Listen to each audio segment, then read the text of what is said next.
Hello and नमस्कार साथियों। मैं एसके कुशवाहा आप सभी का नोबल एग्जाम सिटी के यूट्यूब चैनल पर स्वागत करता हूं, अभिनंदन करता हूं। कैसे हैं आप सभी लोग? उम्मीद करता हूं बहुत ही अच्छे होंगे और तैयारी आपकी बहुत ही जोर शोर से चल रही होगी। कमर आपने कस रखी होगी और कोई भी तरीका आप नहीं छोड़ रहे होंगे जिससे कि आपको जीएस में कम से कम जो है 25 प्लस नंबर आ जाएं। अगर 25 प्लस आप नंबर ला रहे हैं तो आप यकीन मानिए आपको कोई नहीं रोक पा रहा है। वहाँ हिंदी से आप जो है कवर कर लीजिएगा और कल जो है हिंदी की मैराथन क्लास आपकी लगेगी, उसको अटेंड जरूर करिएगा। तो चलिए दोस्तों, इस क्लास को लेकर के चलते हैं, कम समय में अधिक प्रश्नों को हल करेंगे। Let's start.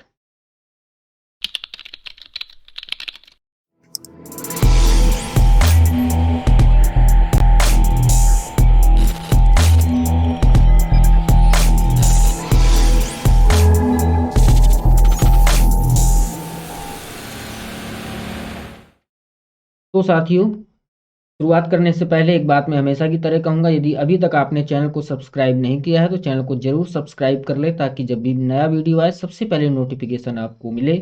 और बगल में लगी हुई घंटी भी दबा देना है। वीडियो को लाइक और शेयर अपने सभी साथियों के साथ जरूर करिएगा। चलिए दोस्तों, बढ़ते हैं आज की क्लास की ओर। तो पहला क्वेश्चन आपकी स्क्रीन पर लग चुका है। आप जब भी ये वीडियो जो है आप अपलोड होगा यानी कि प्रीमियर होगा तो आप जो है इसके आंसर्स कमेंट करते जाएं और आप लास्ट में ये भी बताएं कि आपके कितने आंसर सही हुए थे। तो चलिए दोस्तों, फटाफट अंदाज में यहाँ पर हम चलते हैं। कह रहा है कि विश्व के निम्नांकित देशों में से किस देश में कृषि जलवायु कारणों से गंभीर रूप से नियंत्रित है? ठीक है, तो साथियों इस क्वेश्चन का आपका सही आंसर हो जाएगा कनाडा। क्या हो जाएगा? कनाडा। वहां पर जो है कनाडा की में जो कृषि की चुनौतियां हैं वो ज्यादा हैं, है ना। तो सही आंसर हो जाएगा आपका ऑप्शन नंबर सी, क्योंकि ठंड के कारण वहां जो है कई फसलें उत्पन्न नहीं की जा सकती, कृषि में बहुत ज्यादा परेशानी आती है। अगला क्वेश्चन कह रहा है कि जनवरी 2023 में जारी ईवाई रिपोर्ट के अनुसार भारतीय अर्थव्यवस्था किस वर्ष तक 26 ट्रिलियन डॉलर की अर्थव्यवस्था बन जाएगी? तो कब तक बन जाएगी साथियों? 2030, 36, 40 या 47? कमेंट करते जाएं। ऑप्शन नंबर डी इस क्वेश्चन का सही आंसर हो जाएगा। ऑप्शन नंबर डी इस क्वेश्चन का सही आंसर होगा। चलिए दोस्तों, बढ़ते अगले क्वेश्चन की ओर। नेक्स्ट है, इनमें से कौन सा उत्तर प्रदेश का एक स्मारक विश्व विरासत सूची में शामिल नहीं है? फतेहपुर सीकरी, बुलंद दरवाजा, ताजमहल, आगरा किला। तो देखिए, फतेहपुर सीकरी है, ताजमहल तो है ही, आगरा का किला भी है, क्या नहीं है? बुलंद दरवाजा नहीं है। तो इसलिए आंसर इस क्वेश्चन का सही होगा ऑप्शन नंबर बी। इस क्वेश्चन का आंसर ऑप्शन नंबर बी यहाँ पे हो जाएगा। ठीक है साथियों, तो ये जो है गुजरात विजय पर बनवाया गया था। नेक्स्ट क्वेश्चन है, निपुण भारत योजना किस सरकार की, केंद्र सरकार के किस मंत्रालय द्वारा शुरू की गई थी? इस क्वेश्चन को मैं जो है स्टार दूंगा यहाँ पे, है ना। निपुण भारत योजना, तो निपुण भारत योजना जो है ये शिक्षा मंत्रालय द्वारा, किसके द्वारा शुरू की गई है? शिक्षा मंत्रालय द्वारा शुरू की गई है 2023 में। कब शुरू की गई है? 2023 में। ठीक है, शिक्षा पर महामारी के प्रभाव पर प्रकाश डालने के लिए ये जो है शुरू किया गया था निपुण भारत योजना। Okay, now next. प्रधानमंत्री मोदी नई दिल्ली में अंतर्राष्ट्रीय संग्रहालय एक्सपो 2023 का उद्घाटन करेंगे। इसका विषय क्या है? Museum, sustainability and wellbeing, protect our heritage, preservation for life, our museums are proud? तो दोस्तों इस क्वेश्चन का सही आंसर होगा option number A, museum, sustainability and wellbeing. इस क्वेश्चन का सही आंसर होगा। यहाँ पर जो है मई 2023 में इसका उद्घाटन प्रधानमंत्री मोदी जी ने दिल्ली में किया था, इसको याद रखिएगा। Okay, now next. बी रुधिर वर्ग वाला व्यक्ति जिन रुधिर वर्गों के व्यक्तियों को रक्तदान कर सकता है, वो देखो, जो बी होगा, जो बी होगा वो किसको दान कर सकता है? ठीक है, डोनेट किसको कर सकता है? डोनेट कर सकता है वो बी को कर सकता है और ए बी को कर सकता है। किसको कर सकता है? बी को कर सकता है और ए बी को कर सकता है। ले किससे सकता है? ले भाई सकता है बी से और ओ से। किससे ले सकता है? बी से ले सकता है, ओ से ले सकता है और ए बी से भी ले सकता है। ठीक है, तो यहां पर ये हो जाएगा। चलिए, ओके, नाउ नेक्स्ट। पर्यावरण अनुकूल उत्पादों की पोषण, गुणवत्ता, मात्रा और उत्पादन में सुधार के लिए पौधों में जैव प्रौद्योगिकी के अनुप्रयोगों को क्या कहा जाता है? जो पर्यावरण अनुकूल उत्पाद होते हैं, जो इकोसिस्टम के अनुकूल होते हैं, उनकी पोषण गुणवत्ता हो चाहे मात्रा या उत्पादन में सुधार के लिए हो, तो पौधों में जैव प्रौद्योगिकी के अनुप्रयोग को क्या कहा जाता है? लाल जैव प्रौद्योगिकी, श्वेत जैव प्रौद्योगिकी, हरित जैव प्रौद्योगिकी या नीला जैव प्रौद्योगिकी। तो देखो यहाँ पर सीधा दिया है पोषण गुणवत्ता पर्यावरण अनुकूलन के लिए, तो यहाँ पर ऑप्शन नंबर सी हरित जैव प्रौद्योगिकी इस क्वेश्चन का सही आंसर यहाँ पे हो जाएगा। Okay, now next, the test of my life. The test of my life किस भारतीय क्रिकेट द्वारा सह लिखित आत्मकथा है? ये सह लिखित आत्मकथा, ठीक है। तो इस क्वेश्चन का सही आंसर सचिन तेंदुलकर होगा कि कपिल देव होगा, सुनील गावस्कर होगा, युवराज सिंह होगा? तो साथियों इस क्वेश्चन का सही आंसर हो जाएगा option number D, Yuvraj Singh. क्या हो जाएगा? युवराज सिंह। और सचिन तेंदुलकर की क्या है? Playing it my way. Playing it my way Sachin Tendulkar की आत्मकथा है, ये याद रखिएगा। तो इस क्वेश्चन का सही आंसर यहाँ पर ऑप्शन डी होगा। नाउ नेक्स्ट, राज्य के उच्च न्यायालय की मुख्य न्यायाधीश नियुक्त होने वाली पहली भारतीय महिला कौन थी? तो ये यहाँ पर बहुत ही इंपॉर्टेंट क्वेश्चन है साथियों, कई एग्जाम में पूछा जाता है, ये पूछा गया है, ठीक है। तो इस क्वेश्चन का सही आंसर क्या होगा? इस क्वेश्चन का सही आंसर होगा लीला सेठ। यहां पर कंफ्यूज नहीं होना, क्या पूछा गया है? उच्च न्यायालय यानी कि हाई कोर्ट की मुख्य न्यायाधीश होने वाली प्रथम महिला, तो यहां पर हो जाएगा लीला सेठ। क्या होगा? लीला सेठ हो जाएगा, ठीक है। ये हो जाएगा आंसर। और अन्ना चेंडी क्या है? अन्ना चेंडी भारत की पहली महिला न्यायाधीश और उच्च न्यायालय की न्यायाधीश बनने वाली देश की पहली महिला है, अन्ना चेंडी, ठीक है ना। तो ये हो जाएगा आपका, ठीक है। और एम फातिमा बीबी क्या है? एम फातिमा बीबी सर्वोच्च न्यायालय, सर्वोच्च न्यायालय की पहली वो हो जाएंगी, है ना, सर्वोच्च न्यायालय की पहली महिला न्यायाधीश हो जाएंगी। और किरण मजूमदार शॉ कौन है? वैश्विक व्यापार एक नेता है, ये उद्यमी है। तो इस क्वेश्चन का सही आंसर यहाँ पर होने वाला है दोस्तों लीला सेठ। ओके, नेक्स्ट की ओर बढ़ते हैं। वर्ष 2011 की जनगणना के अनुसार निम्नलिखित में से किस राज्य में महिला साक्षरता दर सर्वाधिक थी? महिला साक्षरता दर की बात कर रहा है, तो यहाँ पर ऑप्शन बताएं आप। मिजोरम होगा, गोवा होगा, हिमाचल प्रदेश होगा या महाराष्ट्र होगा? तो देखिए महिला साक्षरता जो है सबसे ज्यादा थी मिजोरम में। कहां पर थी साथियों? मिजोरम में। ऑप्शन नंबर ए इस क्वेश्चन का सही आंसर हो जाएगा, ठीक है। और इसके बाद जो आता है केरल आता है। नेक्स्ट, निम्नलिखित में से किस दिन दक्षिणी गोलार्ध में ग्रीष्म अयनांत होता है? किस दिन दक्षिणी गोलार्ध में यानी साउथ पोल में, साउथ तरफ जो है ग्रीष्म अयनांत होता है? 21 मार्च को, 21 जून को, 23 सितंबर को, 22 दिसंबर को? तो इस क्वेश्चन का सही आंसर हो जाएगा दोस्तों 22 दिसंबर। क्या हो जाएगा? 22 दिसंबर हो जाएगा। ग्रीष्म जो होता अनंत होता है वो होता है 22 दिसंबर को। और उत्तरी गोलार्ध में जो ग्रीष्म संक्रांति होती है वो 21 जून को होती है। 21 जून को कहाँ पर होती है? ये दिया गया है, 21 जून को होती है उत्तरी गोलार्ध में। और दक्षिणी गोलार्ध में कहाँ पर होती है? 22 दिसंबर को। तो सही आंसर आपका ऑप्शन नंबर डी यहाँ पर हो जाएगा। ओके, आगे बढ़ते हैं। भारत और मिस्र के बीच विदेश कार्यालय परामर्श का 12वां दौर किस शहर में आयोजित किया गया था? मुंबई में, अनमान में, कायरो में या नई दिल्ली में? ठीक है, तो यहाँ पर कायरो नहीं काहिरा होगा। क्या होगा? काहिरा, ठीक है। मिस्र की राजधानी है काहिरा। तो सही आंसर आपका ऑप्शन नंबर सी हो जाएगा, ऑप्शन नंबर सी। चलिए साथियों, नेक्स्ट, लेपाक्षी लिपाक्षी पेंटिंग, यहाँ पर जो है, एक मिनट मैं इसको सुधार देता हूँ। चलिए, कह रहा है लेपाक्षी पेंटिंग किस राज्य में पाई जाती है? आंध्र प्रदेश में पाई जाती है, असम में पाई जाती है, महाराष्ट्र में या छत्तीसगढ़ में? ठीक है, तो लेपाक्षी एक चित्रकला है, जो भित्ति चित्र होते हैं दीवालों पे बनाए जाते थे, तो ये पाई जाती है दोस्तों आंध्र प्रदेश में। ऑप्शन नंबर ए इस क्वेश्चन का सही आंसर हो जाएगा, ठीक है, आंध्र प्रदेश। और ये जो है विजयनगर काल से संबंधित है। चलिए दोस्तों, नेक्स्ट है उत्तर प्रदेश के किस शहर में 11 मंजिला पागल बाबा मंदिर मिलेगा? क्या मिलेगा? पागल बाबा मंदिर 11 मंजिला। वृंदावन, वाराणसी, सारनाथ या चित्रकूट?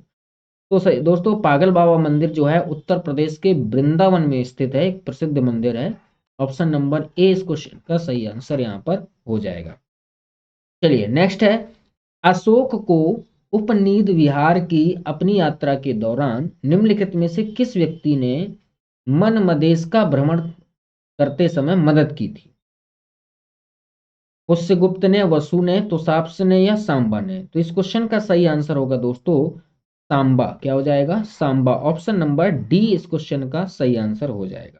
सांबा कहाँ पर है? मध्य प्रदेश में है। कहाँ पर है सांबा? कहाँ पड़ता है? एमपी में पड़ता है। ठीक है। चलिए दोस्तों, नेक्स्ट क्वेश्चन की ओर चलेंगे। नेक्स्ट क्वेश्चन है, निम्नलिखित में से किसने नई दिल्ली सल्तनत की अनूठी संचार व्यवस्था या डाक व्यवस्था के बारे में विस्तार से लिखा है? किसने डाक व्यवस्था के बारे में? अल बरूनी ने, अब्दुल रज्जाक समरकंडी या इब्न बतूता या पीटर मुंडी? तो दोस्तों इस क्वेश्चन का सही आंसर हो जाएगा इब्न बतूता। क्या हो जाएगा? Ibn Battuta. इस ऑप्शन नंबर सी का सही आंसर होगा। डाक व्यवस्था के बारे में उन्होंने बहुत ही अच्छे से लिखा है। चलिए नेक्स्ट क्वेश्चन की ओर चलेंगे। प्लास्टिक से धरती प्रदूषित होती है क्योंकि ये होते हैं, क्या होते हैं? नवीनीकरणीय होते हैं या गैर नवीनीकरण होते हैं या जैव निम्नीकरण होते हैं, गैर जैव निम्नीकरण होते हैं? तो ये होते हैं नॉन बायोडिग्रेडेबल। तो ऑप्शन नंबर डी इस क्वेश्चन का सही आंसर हो जाएगा। ऑप्शन नंबर डी, गैर जैव निम्नीकरण होते हैं। निम्नलिखित में से कौन सा विकल्प भारतीय संविधान में गणतंत्र शब्द का अर्थ बताता है? निर्वाचित मुखिया, मनोनीत मुखिया, अधीनस्थ मुखिया या वंशानुगत मुखिया? देखिए यहां पर जो गणतंत्र बताता है तो वो बताता है निर्वाचित मुखिया। क्या बताता है? अगर जहां पर चुनाव होते हैं, जनता चुनती है, तो वो गणतंत्र कहलाएगा। ऑप्शन नंबर ए इस क्वेश्चन का सही आंसर हो जाएगा। अगला है, शिवाजी और जय सिंह प्रथम के मध्य पुरंदर की संधि कब हुई थी? देखिए पुरंदर की संधि फेमस है और कब हुई थी वो? 1665 में। ऑप्शन नंबर ए इस क्वेश्चन का सही आंसर हो जाएगा। पुरंदर की संधि आप याद रखिएगा, सन 1665 में जय सिंह प्रथम और छत्रपति शिवाजी महाराज की बीच हुई थी। 11 जून को इस पर हस्ताक्षर हुए थे। अगला क्वेश्चन है, उत्तर प्रदेश के कितने शहरों ने खेलो इंडिया यूनिवर्सिटी गेम्स के तीसरे संस्करण की मेजबानी करी है? कितने शहरों ने? उत्तर प्रदेश के। तो यहां पर सही आंसर होगा 4। क्या हो जाएगा? 4 हो जाएगा। चारों में से पहला तो आपका हो जाएगा कैपिटल लखनऊ, दूसरा आपका वाराणसी हो जाएगा, दूसरा वाराणसी, तीसरा आपका नोएडा हो जाएगा और चौथा आपका हो जाएगा गोरखपुर। क्या हो जाएगा? गोरखपुर। तो ये 4 सिटी आपकी हो जाएंगी। याद रखिएगा इस क्वेश्चन को, स्क्रीनशॉट ले लीजिएगा। नाउ नेक्स्ट क्वेश्चन की ओर चलेंगे। खांसी की दवाई में कौन सा अल्कोहल एक घटक के रूप में पाया जाता है? इंपॉर्टेंट है। आप जानते होंगे कि कुछ लोग जो है खांसी की दवाई पी करके नशा करते हैं, तो काफी सारी दवाइयाँ जो है वो बैन है इस समय, है ना। चलिए, तो इस क्वेश्चन का सही आंसर हो जाएगा एथनॉल। क्या हो जाएगा? एथनॉल। ऑप्शन नंबर सी इस क्वेश्चन का सही आंसर होगा। नेक्स्ट है, किस देश के अधिकारियों ने भारतीयों को ले जा रहे जहाज कोमागाटा मारू को उतारने की अनुमति देने से इनकार कर दिया था? ठीक है, तो ये भी इंपॉर्टेंट क्वेश्चन है, बहुत सारे एग्जाम में पूछा गया। इसको मैं 5 स्टार दूंगा यहाँ पर। तो सही आंसर हो जाएगा कनाडा। क्या हो जाएगा? कनाडा हो जाएगा। ये 1914। ठीक है, क्या कब? 1914 की कहानी है। 1914 की कहानी है। ब्रिटिश भारतीयों से यात्री को ले जा रहे एक जापानी ये स्टीम शिप था, और जब कनाडा जा रहे थे तो वहां पर जो उन्होंने उतरने से रोक दिया था। ठीक है। चलिए अगला क्वेश्चन है, निम्न में से किस नदी पर भाखड़ा नागल बांध बना है? बिल्कुल सही क्वेश्चन है और ये पूछा जा सकता है। प्रमुख बांध जो हैं आप जरूर याद कर लीजिएगा। ठीक है, पूछे जाते हैं। तो भाखड़ा नागल बांध जो है वो सतलज नदी पर बना है। ऑप्शन नंबर डी इस क्वेश्चन का सही आंसर हो जाएगा। ठीक है, और है कहाँ पर? ये हिमाचल प्रदेश में है। कहाँ पर है? हिमाचल प्रदेश में है। ठीक है, तो भाखड़ा नागल बांध बनाया गया है और ये लंबाई अगर इसकी बात करें, लेंथ की बात करें, तो 226 मीटर ये लंबा है। ठीक है, 226 मीटर लंबा ये बांध बनाया गया है। चलिए आगे बढ़ते हैं अगले क्वेश्चन की ओर। गोविंद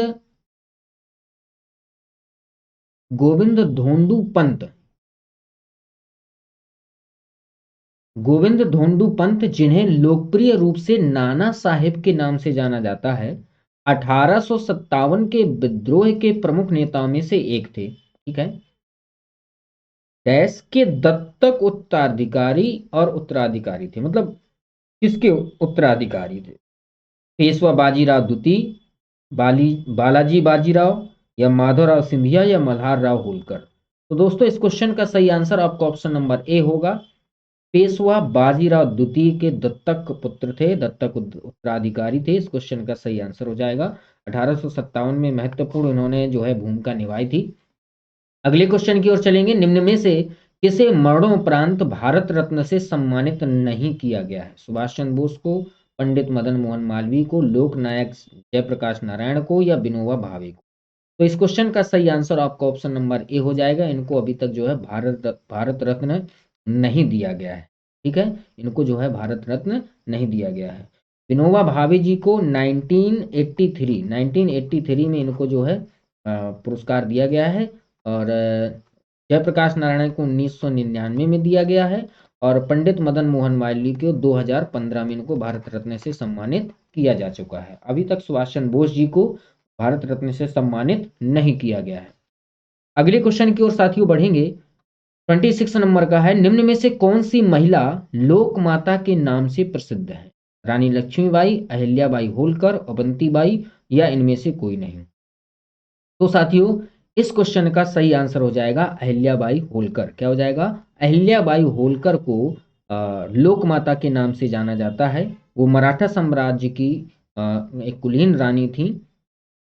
ठीक है, तो यहाँ पर सही आंसर आपको ऑप्शन नंबर बी हो जाएगा। चलिए, अच्छा, अब रामगढ़ की रानी किसको कहा जाता है? रामगढ़ की रानी कहा जाता है अवंतीबाई को। इनको कहा जाता है रामगढ़ की रानी। और रानी लक्ष्मीबाई को तो आप सभी जानते हैं झांसी की रानी कहा जाता है। ठीक है, झांसी की रानी। तो ये भी क्वेश्चन इंपॉर्टेंट है, ये पूछ लेता है कि रामगढ़ की रानी के उपनाम से कौन प्रसिद्ध है? तो अवंतीबाई प्रसिद्ध है। अगला क्वेश्चन है CaOCl2। CaOCl2 यौगिक का प्रचलित नाम क्या है? प्लास्टर ऑफ पेरिस, विरंजक चूर्ण, बुझा हुआ चूना, या धोने का सोडा? तो इस क्वेश्चन का सही आंसर दोस्तों हो जाएगा विरंजक चूर्ण। क्या हो जाएगा? विरंजक चूर्ण का जो सूत्र होता है CaOCl2 होता है।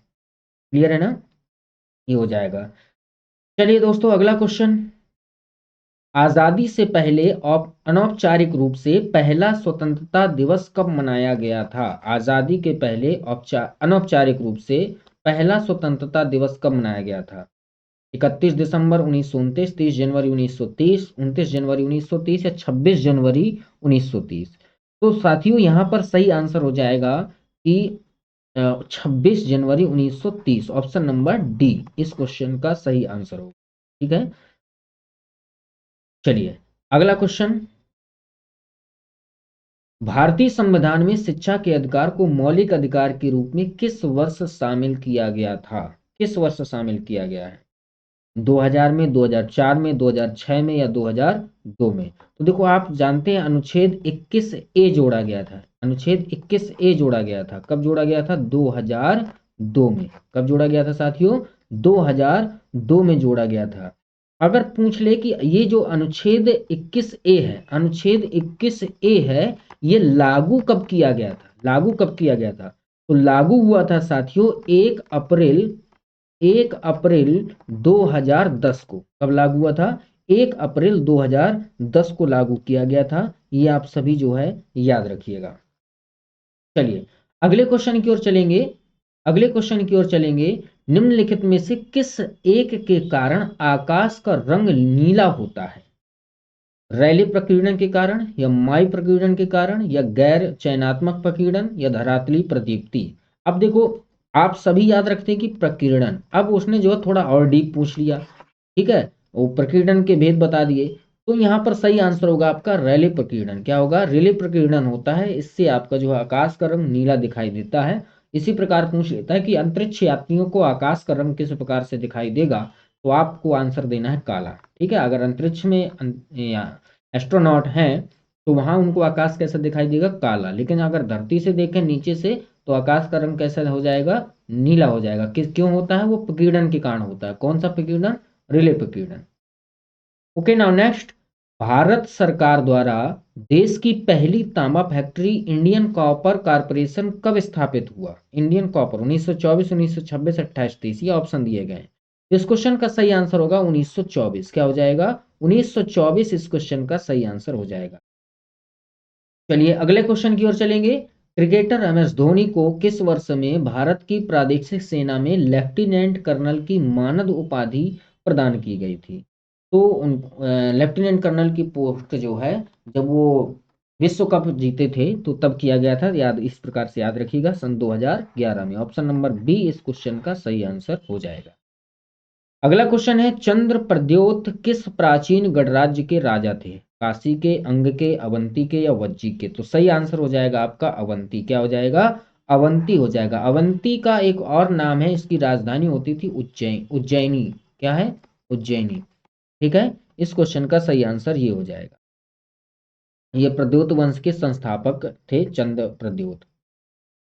चलिए दोस्तों सही है, अगले क्वेश्चन की ओर चलते हैं। किसी वस्तु को अवतल दर्पण के सामने कहाँ रखा जाना चाहिए ताकि वस्तु का प्रतिबिंब वस्तु के आकार के समान हो।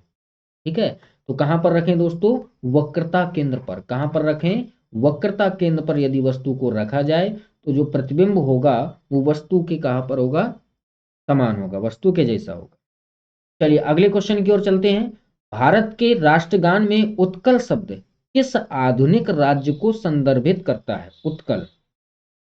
ठीक है, तो उत्कल शब्द कहां से आ जाएगा, ये उड़ीसा से, राजस्थान से, आंध्र प्रदेश से, उत्तराखंड से। तो उत्कल का जो अर्थ है वो लिया गया है उड़ीसा।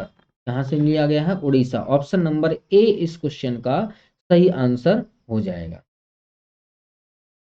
नेक्स्ट, सोडियम को मिट्टी के तेल यानी कैरोसिन तेल में डुबाकर क्यों रखा जाता है। सोडियम को क्यों डुबाकर रखा जाता है, क्योंकि यह अधिक अभिक्रियाशील होता है, क्योंकि यह अधिक ज्वलनशील होता है, क्योंकि यह कम अभिक्रियाशील होता है, या अज्वलनशील होता है। साथियों क्योंकि यह अत्यधिक अभिक्रियाशील होता है, दूसरे से बहुत जल्दी क्रिया कर लेता है, इसलिए इसको मिट्टी के तेल में जो है डुबा करके रखा जाता है। किसको, सोडियम को। आप जानते होंगे अगर सोडियम का एक टुकड़ा आप यदि पानी में डालेंगे तो वो तुरंत आग पकड़ लेगा, जल जाएगा तुरंत। अगले क्वेश्चन की ओर चलेंगे। भारत में निम्नलिखित में से किस प्रकार की वनस्पति में चंदन के वृक्ष पाए जाते हैं। पर्वतीय वन में, या उष्णकटिबंधीय सदाबहार वन, या उष्णकटिबंधीय पर्णपाती वन, या उष्णकटिबंधीय कटीले वन। इस क्वेश्चन का सही आंसर ऑप्शन नंबर सी हो जाएगा, उष्णकटिबंधीय पर्णपाती वन। उष्णकटिबंधीय पर्णपाती वन, ऑप्शन नंबर सी इस क्वेश्चन का सही उत्तर हो जाएगा। ओके नाउ नेक्स्ट है, यूनेस्को मुख्यालय में विश्व शिक्षक दिवस 2023 संगोष्ठी में किन भाषाओं का उपयोग किया जाएगा। फ्रेंच, स्पेनिश और अंग्रेजी, जर्मन, चीनी और अरबी, या रूसी, फ्रेंच और डच, या इतावली, पुर्तगाली और ग्रीक। तो इस क्वेश्चन का सही आंसर होगा फ्रेंच, स्पेनिश और अंग्रेजी। ऑप्शन नंबर ए इस क्वेश्चन का सही आंसर है। तो साथियों ये थे आपके 38 क्वेश्चंस। ये सेट नंबर 10 था। उम्मीद करते हैं ये क्वेश्चंस जो है आपके एग्जाम में बहुत ही ज़्यादा सपोर्ट करेंगे। वीडियो के अंत तक बने रहने के लिए आपका बहुत बहुत धन्यवाद। वीडियो को लाइक और शेयर जरूर करिएगा, और चैनल को सब्सक्राइब नहीं किया तो सब्सक्राइब कर लीजिएगा। यार आप लोग वीडियो देख करके चले जाते हो, सब्सक्राइब नहीं करते हो, सब्सक्राइब कर लो, घंटी भी दबा लो बगल में, नोटिफिकेशन मिलता रहेगा जब भी नया वीडियो आएगा। और हाँ, कल जो है आप सभी तैयार रहिएगा। कल आप मैराथन हिंदी की चलेगी, मैराथन हिंदी की क्लास चलेगी, जिसमें पूरा एक वीडियो में सारी की सारी हिंदी कवर की जाएगी, सारी की सारी हिंदी। ये जो है बने रहिएगा। बहुत बहुत धन्यवाद। जय हिंद, जय भारत।